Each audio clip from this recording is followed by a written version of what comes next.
We welcome Cesar Passari, the CEO of RYU Apparel Inc. Welcome, Cesar. Hi, it's actually Rob Blair. I'm the COO who works with Caesar. So I'm going to be Okay, hitting Rob. today, but I'll give a quick, I'll pull up my slides here and I'll give you a quick intro on me. There we go. All right, cool. Well, first of all, thanks everyone. Thanks for the time. Appreciate it. Quick intro on me. I was pulled into the company 90 days ago. My background, I've been in this space for 2 decades.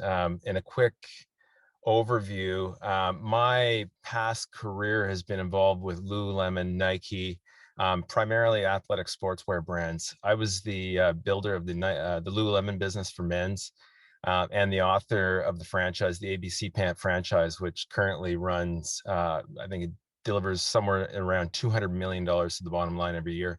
And the men's business is now tracking just under $1 billion. So great experience there, great learnings. And then I went off to work for the Gap and then work with Nike and building out the Nike Lab model, tip of the spear of the world's best storyteller. So been around the space a long time, met with Caesar, came in. And so what I'm going to give you here is a quick soundbite of where we're at as we're working through our refocus strategy.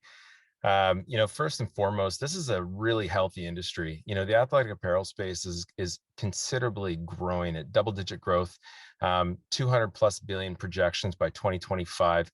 I think one thing here notable, and we all see it during the pandemic time, people are training at home. You see what the numbers that Peloton's putting up every quarter right now. This is a healthy space, and it's not going away. I mean, health is the new currency of wealth, and it's becoming more prevalent across the board. So really excited about us and the position we have as we go into this space. One of the things to call out, though, when you look at the space of that 200 billion projection, 10 brands dominate roughly 30% of the space. So the likes of the Nike, the Under Armours, the Adis of the world, and then a number of challenger brands. The one piece to really note, though, is what's happening is you're getting this massive amount of undifferentiated product. And what that's doing, it's compromising the experience for consumers. And this is where we see tremendous opportunity in the white space. We're going to cut through the noise and create a differentiated product that really allows us to create space and grow our share of the market.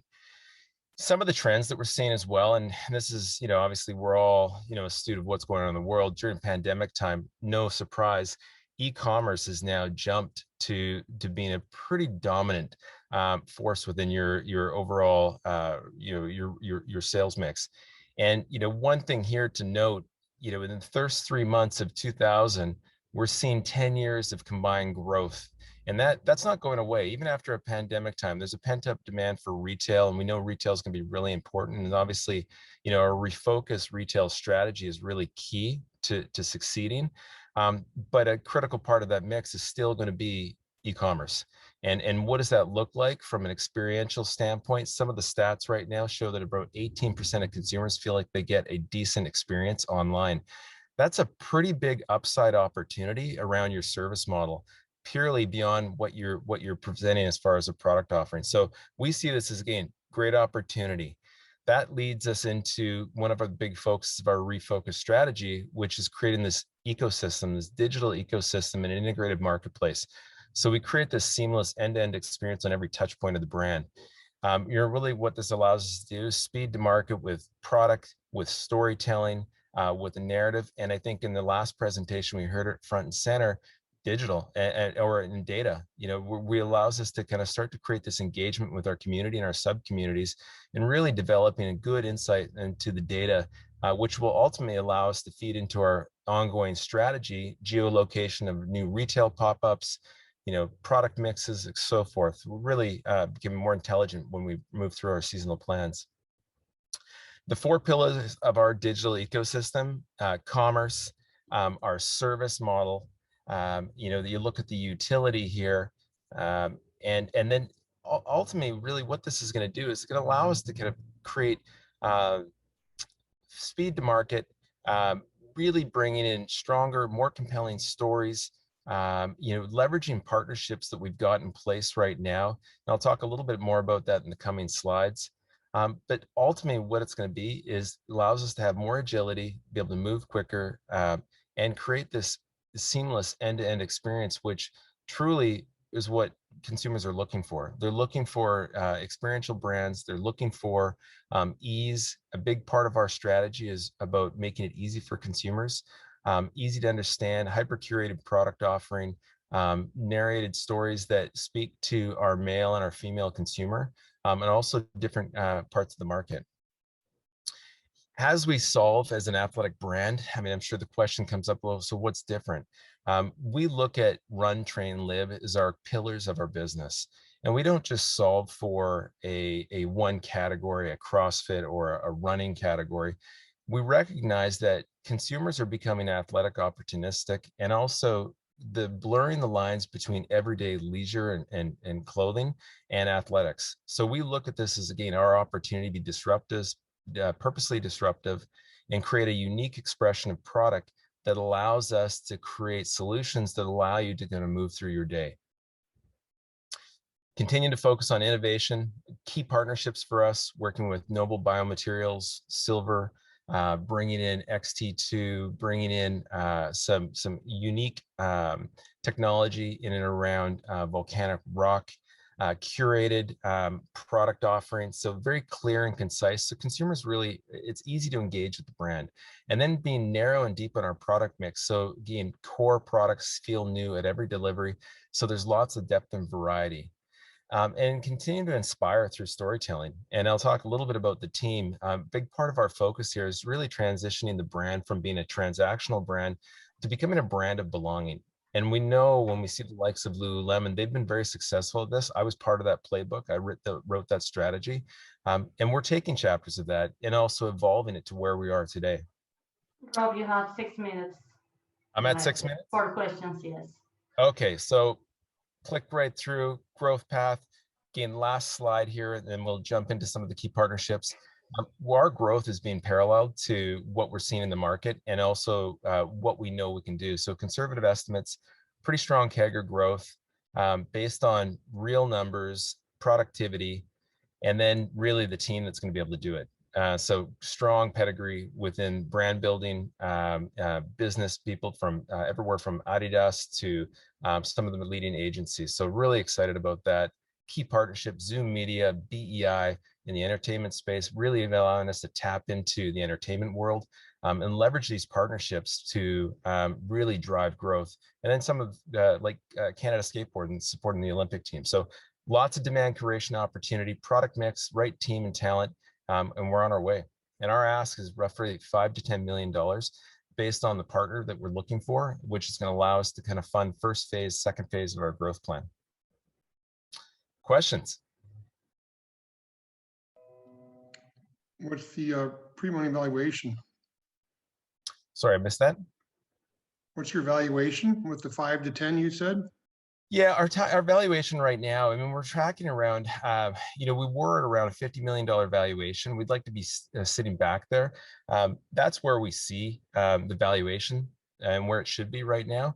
We'd like to see that move upwards of 75 to 100. And again, after we get through year 1, year 2, I feel confident that we'll certainly have the numbers to support that.